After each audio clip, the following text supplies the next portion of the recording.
Hello प्रिय विद्यार्थियों, आपका पुनः कक्षा प्लस की ऑनलाइन प्लेटफॉर्म पे स्वागत है। मैं रितु शर्मा आज आपको सीसीई के बारे में बताने जा रही हूँ, जो कि एसटीसी में अपना एक टीचिंग एप्टीट्यूड में टॉपिक है। तो अपने शुरू करते हैं। सीसीई सीसी की फुल फॉर्म, इसके क्या क्या उद्देश्य है, राजस्थान में कब लागू हुआ, इसकी पैटर्न विधि क्या है, ये क्यों लागू किया गया, इसके बारे में अपने विस्तार से चर्चा करेंगे। सीसीई सीसीई में सी का मतलब है कंटिन्यूस। कंटिन्यूस हिंदी में इसको अपने बोलेंगे सतत। एंड कंप्रहेंसिव होता है व्यापक। व्यापक मतलब चारों ओर फैला हुआ। ई का मतलब होता है इवोल्यूशन। इवोल्यूशन मूल्यांकन करना, उसका आंकलन करना कि साल भर बच्चे ने क्या सीखा है। फिर से अपने बताते हैं कि सीसीई का मतलब होता है सी कंटिन्यूस, एंड फिर आगे वाला सी होता है कंप्रहेंसिव इवोल्यूशन। बच्चे का पूरे साल भर क्या चलता रहता है, व्यापक मूल्यांकन चलता रहता है। उसने शैक्षिक गतिविधियों में क्या कुछ सीखा, से शैक्षिक गतिविधियों में उसने क्या कुछ सीखा, उसमें क्या सुधार करने की अपने को आवश्यकता है। वापिस से कंटिन्यू लगातार, कंप्रहेंसिव फैला हुआ है, और इवोल्यूशन मूल्यांकन, यानी कि कोई एक बच्चा है उसका मूल्यांकन क्या चारों ओर फैला हुआ है और साल भर उसका मूल्यांकन चलता रहता है। इस प्रकार सीसीई में बच्चों का आंकलन सतत एवं नियमित रूप से किया जाता है, जो पूरे वर्ष में औपचारिक एवं अनौपचारिक रूप से चलता रहता है। औपचारिक जैसे कि उसकी लिखित परीक्षा ले ली, मौखिक उससे खड़े करके क्वेश्चन वगैरह पूछ लिया, औपचारिक फॉर्मल हो गया। अनौपचारिक बच्चा जो गतिविधि कर रहा है, क्या उसमें मैनर सीखे हैं उसने बच्चे ने, उस को देखकर अपने बच्चे का मूल्यांकन करते हैं। अन्य शब्दों में कहें तो इसमें छात्रों के सभी पक्षों का ध्यान रखा जाता है। सिर्फ यूं नहीं कि बच्चा पढ़ाई में इंटेलिजेंट है, ठीक है भैया, अच्छा है ये नहीं, सभी पक्षों का सामाजिक विकास हो रहा है क्या, उसमें नैतिक विकास हो रहा है क्या, सांवेगिक विकास हो रहे हैं क्या, उसमें संवेग कितने स्थिर है उस बच्चे के, उन सभी का क्या, सभी पक्षों का, यानी कि पढ़ाई प्लस में अन्य एक्टिविटी, जो भी उसकी गतिविधियां हैं, अन्य एक्टिविटी। जैसे आजकल स्कूलों में आपको पता ही है कि नो बैग डे स्टार्ट कर दिया है। क्यों? बच्चे का शैक्षणिक पक्ष को मजबूत करने के लिए हर सैटरडे, हर शनिवार को विद्यालयों में नो बैग डे एक्टिविटी रखी गई है। व्यापकता से आशय है बच्चों के समस्त गुणों के विकास से है। बच्चों में जितने भी गुण है उसका क्या करना है, अपने को विकास करना है। इसमें आ गया बेटा उसका शारीरिक आ गया, मानसिक आ गया, सामाजिक, नैतिक एवं संवेगात्मक विकास भी सम्मिलित है। संवेगात्मक विकास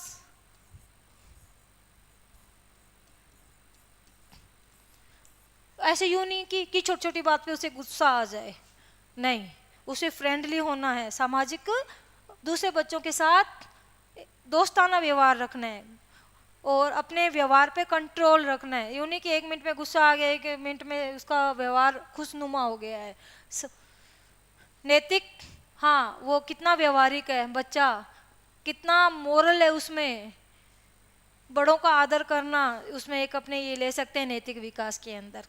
इस प्रकार हम कह सकते हैं कि सतत आंकलन एवं कक्षा शिक्षण प्रक्रिया दोनों क्या चलते हैं, साथ चलते हैं। जो कक्षा में प्रक्रियाएं होती है ना, क्या होती है भी कक्षा में प्रक्रिया, पढ़ाना, टीचर पढ़ाता है, बच्चा उसमें एक्टिव रहता है, और एक दूसरे से क्या करते हैं, संप्रेषण करते हैं। टीचर जो क्वेश्चन पुट करता है उसका आंसर देता है, या खुद भी क्वेश्चन क्या करता है, वो पुट कर सकता है। और एक तो क्या आ गया कक्षा शिक्षण प्रक्रिया, और एक क्या हो सकता है सतत आंकलन। बच्चे का इवोल्यूशन साथ साथ में किया जाता है, पढ़ाई के साथ साथ में उसका क्या किया जाता रहता है, आंकलन, इवोल्यूशन किया जाता है कि बच्चा कहाँ समस्या हो रही है, बच्चे को कहाँ समझाने की जरूरत पड़ रही है। इसमें न सिर्फ विषय आधारित बल्कि शैक्षणिक गतिविधियों का भी नियमित रूप से आंकलन किया जाता है। पहले अपने इसके बारे में चर्चा कर ली, कोकोरियल को करिकुलम एक्टिविटीज होती है उसका भी क्या किया जाता है, आंकलन किया जाता है। सतत एवं व्यापक यानी कि CCE की वृद्धि और विकास के क्षेत्रों का सतत एवं नियमित आंकलन है। इसके द्वारा विभिन्न विधियों एवं उपकरणों के माध्यम से बच्चों का क्या किया जाता है, पूरे साल भर आंकलन किया जाता है। पूरे साल भर क्या किया जाता है, आंकलन किया जाता है। आगे ये बहुत इंपॉर्टेंट है भाई, क्या क्वेश्चन बन सकता है कि राजस्थान में CCE का पैटर्न कब से लागू हुआ, कब से लागू हुआ, वर्ष 2010 में। CC का पैटर्न कब से लागू हुआ, 2010 में। पहला क्वेश्चन बन जाएगा कि राजस्थान में CCE का पैटर्न कब से लागू हुआ, 2010 में। जिले पूछ ले कि कौन से जिलों में स्टार्ट हुआ, सबसे पहले जयपुर एवं अलवर के साथ CCE परियोजना शुरू की गई। अब भैया ये बहुत इंपॉर्टेंट है, क्वेश्चन पूछ सकता है कि RTE में भी तो इसका उल्लेख किया गया है, किसका, CCE पैटर्न का। तो कौन सी धारा में किया गया है, RTE में आपको पता है धारा 38 है, टोटल 1 से लेकर कितनी धाराएं हैं, 38 है। उसके अंदर एक धारा बनती है 29I। कौन सी बनती है, 29I। उसमें कहा गया है कि राजस्थान, भारत में, राजस्थान की बात नहीं कही है, RTE तो पूरे केंद्र सरकार की है कि भारत में CCE पैटर्न लागू किया जाएगा। कौन सी धारा है, 29I में। कौन से सन में, अपने राजस्थान में 2010 में, और RTE की एक्ट 2009 में 29। बहुत इजी है, कैसे याद रखोगे, 2 और 9, 29 हो गया ना। उसी के अंदर अपना क्या छिपा हुआ है, आंसर छिपा हुआ है। हाँ भाई आ जाओ, शैक्षिक पक्ष का आंकलन। कौन से पक्ष का आंकलन, शैक्षिक पक्ष का आंकलन। अपने आया है कि CCE में क्या किया जाता है, इवोल्यूशन किया जाता है। क्या किया जाता है, इवोल्यूशन किया जाता है, जिसको हिंदी में अपने मूल्यांकन या क्या कह सकते हैं, आंकलन कह सकते हैं। तो आंकलन शैक्षिक पक्ष का, ठीक है, शिक्षा में कैसा है, पढ़ाई में कैसा है, उसका आंकलन कैसे किया जाता है, ये 2 प्रकार का होता है। क्वेश्चन आएगा शैक्षिक पक्ष का आंकलन कितने प्रकार से किया जाता है, 1 प्रकार से, 2 प्रकार से, या उसके नाम दिए जाएंगे कि दोनों प्रकार से फॉर्मेटिव या असेसमेटिव किया जाता है। तो एक तो रचनात्मक हो गया, जिसको क्या बोलते हैं, अनौपचारिक। एक होता है योगात्मक, जिसका दूसरा नाम है औपचारिक आंकलन। इंग्लिश में इसको बोलेंगे फॉर्मेटिव असेसमेंट, अनौपचारिक को क्या बोलेंगे, फॉर्मेटिव असेसमेंट, जिसको रचनात्मक भी बोलते हैं। क्योंकि बच्चे की इसमें क्या किया जाता है, बच्चे की जो भी समस्या होती है उसको दूर करके बच्चे को एक अच्छे विद्यार्थी के रूप में उसकी रचना की जाती है। योगात्मक आंकलन, इसे औपचारिक आंकलन भी बोलते हैं, इंग्लिश में इसे बोलते हैं समेटिव असेसमेंट। इसमें बच्चों और अध्यापकों, 1 मिनट भाई, इसमें आप लिखो 1 नंबर, इसका वर्णन हो रहा है, किसका हो रहा है, ये रचनात्मक आंकलन की विशेषताएं। ये रचनात्मक आंकलन की विशेषताएं, क्या विशेषताएं भी इसमें, FA बोलते हैं इसे, शॉर्ट फॉर्म क्या होती है, FA।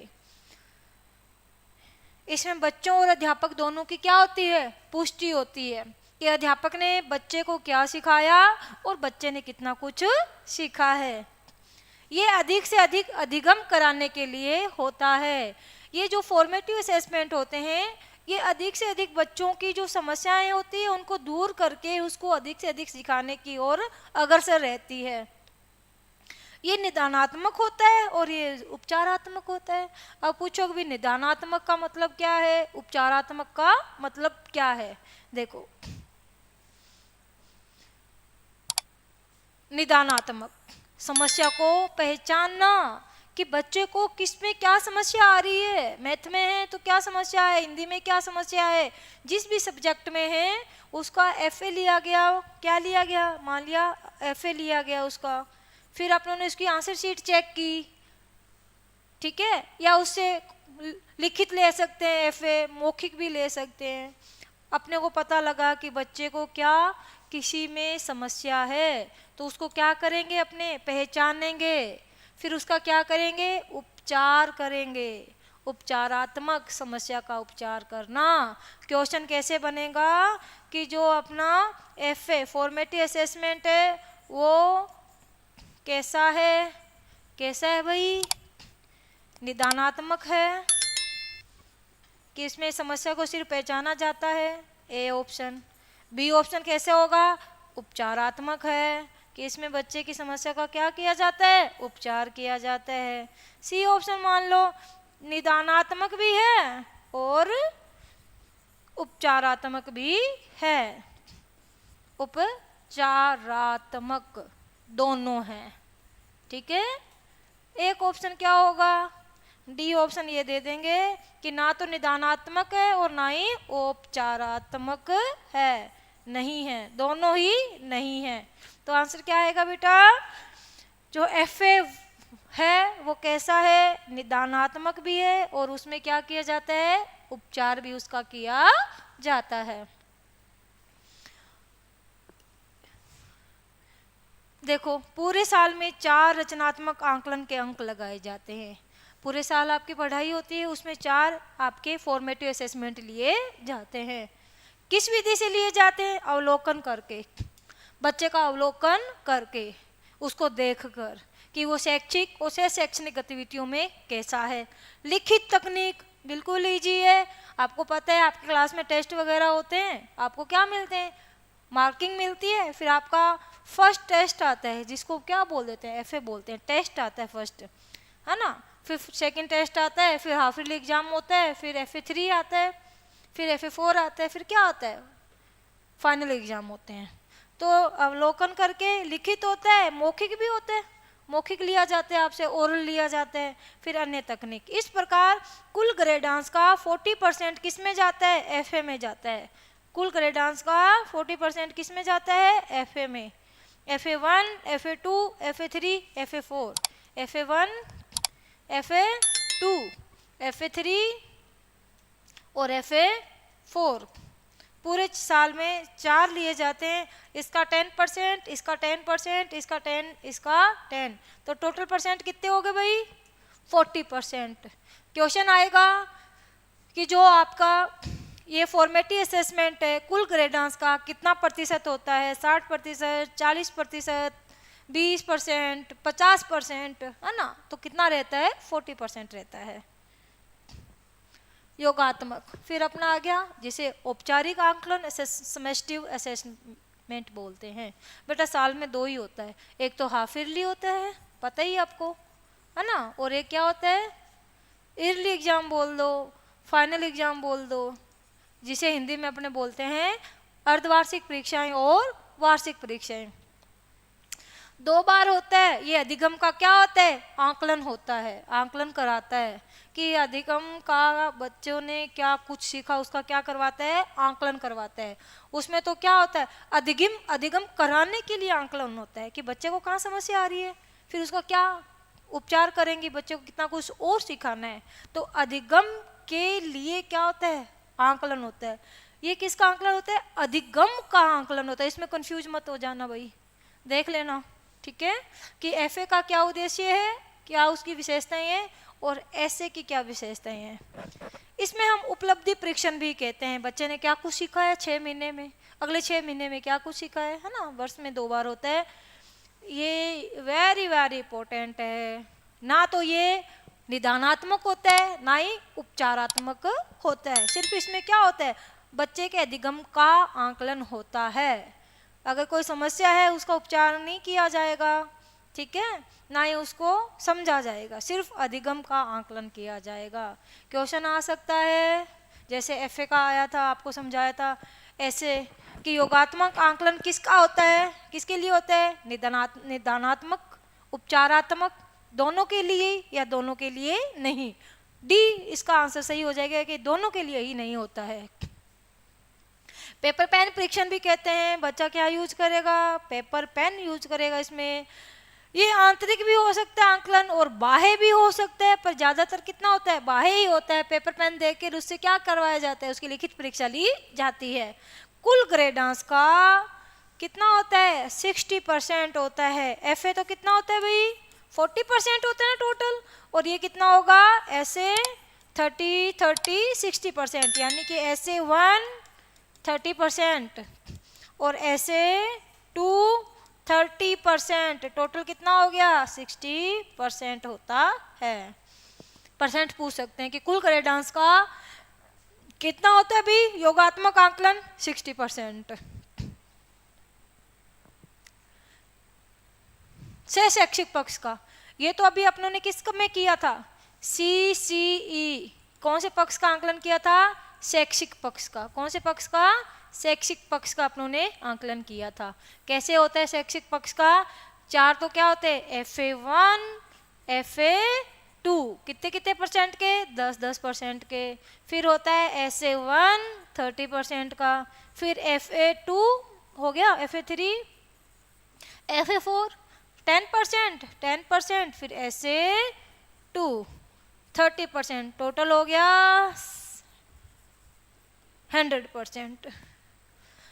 ये तो हो गया शैक्षिक पक्ष का आंकलन। अब करेंगे इस शैक्षिक पक्ष का आंकलन कि बच्चा अपने आया था कि CCE क्या होता है कंटिन्यूस एंड कॉम्प्रहेंसिव, व्यापक मूल्यांकन करना उसका, यूं नहीं कि सिर्फ लिखित जो परीक्षा है उसमें पास हो रहा है अच्छे नंबर ले रहा है, नहीं, साथ में उसकी जो को कलम एक्टिविटी है उसको भी नज़रअंदाज नहीं करेंगे, उसका भी क्या करेंगे आंकलन करेंगे।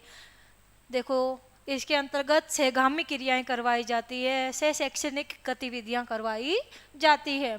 इस पक्ष के आंकलन के लिए परीक्षाएं नहीं होती है, बल्कि जिन जिन क्रियाओं में बच्चा भाग लेता है उन सभी का रिकॉर्ड बनाया जाता है, और ये रिकॉर्ड पूरे साल चलता है। यूं नहीं कि एक बार एक्टिविटी होगी, ठीक है बच्चा गायन में अच्छा है, रिकॉर्ड हो गया कि A ग्रेड दे दी। पूरे साल में वो कितना उसमें सुधार कर पाता है, कितना उसमें पीछे है, कितना उसने आगे सीखा, उस सब का क्या होता है रिकॉर्ड रखा जाता है। खेल कूद में कितना आगे है, गायन में, योग में, अन्य एक्टिविटियों में कितना आगे है, उन सब का रिकॉर्ड रखा जाता है। हाँ भाई ठीक है, ये तो हो गया शैक्षिक पक्ष का आंकलन। अब ये इम्पोर्टेंट है, सीसी में क्या अंक नहीं दिए जाते, क्या किया जाता है भी ग्रेड दी जाती है, A grade, B grade, C grade, ऐसे क्या दी जाती है ग्रेड दी जाती है। सीसी का पैटर्न CBSE के मूल्यांकन पर आधारित होता है। पाठ्यक्रम का 5 माह के हिसाब से विभाजन, ठीक है, पाठ्यक्रम का 50% और पाठ्यक्रम का 50%, FA1 FA2 SA1, ये तो हो गया आपके अर्धवार्षिक तक का खेल। ये फिर FA3 FA4 SA2, ये हो गया फाइनल तक का काम अपना। 10% 30% अर्धवार्षिक परीक्षाएं हो गई। फिर नया आगे FA3 FA4 SA2, ये फाइनल एग्जाम हो गया, आपको प्रमोट कर दिया जाएगा। उसके बाद वर्ष में 4 रचनात्मक मूल्यांकन यानी कि फॉर्मेटिव असेसमेंट होते हैं और 2 समेस्टिव असेसमेंट होते हैं, 2 योगात्मक मूल्यांकन होते हैं। FA रचनात्मक मूल्यांकन, ऐसे योगात्मक मूल्यांकन। अंक भार कितना रहता है आपको पहले ही बता दिया, अंक भार 10% तो किसका रहता है FA का, जो पूरे साल भर में 4 होते हैं 40% हो गए, और ऐसे कितने होते हैं 30% के, तो पूरे साल में कितने होते हैं ऐसे 2 होते हैं, उसका 30% इसका 30%, टोटल हो गया 60%। अन्य बातें देखो भाई, एक बात और देखो, राजस्थान के राजकीय विद्यालयों में कक्षा 1 से 5 तक CC में कितने होते हैं कुल योगात्मक मूल्यांकन 3, SA1 SA2 SA3, कितने योगात्मक मूल्यांकन होते हैं 3। आप कंफ्यूज मत होना, क्वेश्चन आ जाए कि CC के पैटर्न के तहत योगात्मक मूल्यांकन कितने होते हैं, 2 ही होते हैं, SA1 SA2। हाँ यूं डाल दे कक्षा 1 से 5 तक राजकीय विद्यालयों में ऐसे कितने होते हैं योगात्मक मूल्यांकन कितने होते हैं 3 होते हैं। राजस्थान में CC को अब SIQE नाम दे दिया गया है, ठीक है, पहले CC बोलते थे, अब इसको क्या नाम दे दिया SIQE। एक योगात्मक परीक्षण के पाठ्यक्रम को आगे के योगात्मक परीक्षण में नहीं दोहराया जाता है। मान लिया आपका SA1 आ गया, साइंस में आपके 14 चैप्टर है। कितने चैप्टर है? 14। अगर ऐसे 1 तक आपके 7 पाठ आ गए ना, तो इनका दौरान FA3, FA4 या SA2 में नहीं किया जाएगा। जो 7 पाठ आगे वाले बचे हुए ना, 8वां 9वां ऐसे करके जो 14 पार्ट, उन्हीं में से आपका पेपर बनाया जाएगा। तो CC पैटर्न में जो करवा दिया है अर्धवार्षिक तक शामिल कर लिया पाठ्यक्रम को, उसको SA2 में दोहरान नहीं किया जाता है। CBSE ने अक्टूबर 2009 से कक्षा 9 में, 9 से कक्षा 9 में और 10 से कक्षा 10 में CC पैटर्न को पूरी तरह से लागू कर दिया गया है। अपने CC पैटर्न कहाँ तक ही लागू है? 1st to 8th तक ही है। कहाँ तक लागू है? 1 से 8 तक राजकीय विद्यालयों में। CBSE, ये किसकी बात हो रही है? RBSC की। 1 से 8 तक ही लागू है। CBSE ने कहाँ तक लागू कर दिया? 2009 में कक्षा 9 में और 2010 में कक्षा 10 में भी इसको लागू कर दिया गया है। देखो भाई, CC जो अपना ग्रेडिंग सिस्टम है, उसमें ग्रेड कैसे दिया जाता है। अभी बच्चे 8th का रिजल्ट आया था, आप उनकी मार्कशीट उठा के देखना कि उनकी ग्रेड आई हुई है। किसी बच्चे की A ग्रेड आई है, किसी बच्चे की ओवरऑल A ग्रेड बनी है, बट किसी सब्जेक्ट में उसकी B ग्रेड बनी है ना। तो किसी की C बनी है, किसी की D, किसी की E भी बनी है। E यानी कि उसमें उसका यानी उसकी उस सब्जेक्ट में क्या आई है? सप्लीमेंट्री आई है। क्या आई है? सप्लीमेंट्री आई है। RT एक्ट 2009 कहता है कि कक्षा 1 से 8 तक किसी भी बच्चे को क्या नहीं किया जाएगा? फेल नहीं किया जाएगा। बट अब E ग्रेड देके उसको क्या निकाल सकते हैं? उसकी सप्लीमेंट्री निकाल सकते हैं। एक बनता है E+1। ये ग्रेड कौन सी होती है? ग्रेस वाली ग्रेड, कि बच्चा पास है, इसमें क्या लग के उसको ग्रेस लगी है, 1 नंबर की, 2 नंबर की ग्रेस लगा के उसको क्या कर दिया है? पास कर दिया गया है। देखो ग्रेड, आप ऐसे करो, ये जैसे 81 से लेकर 100 तक A ग्रेड, ठीक है। ये होता है B ग्रेड, ये होती है C ग्रेड, ये होती है D ग्रेड और ये है E ग्रेड, ठीक है।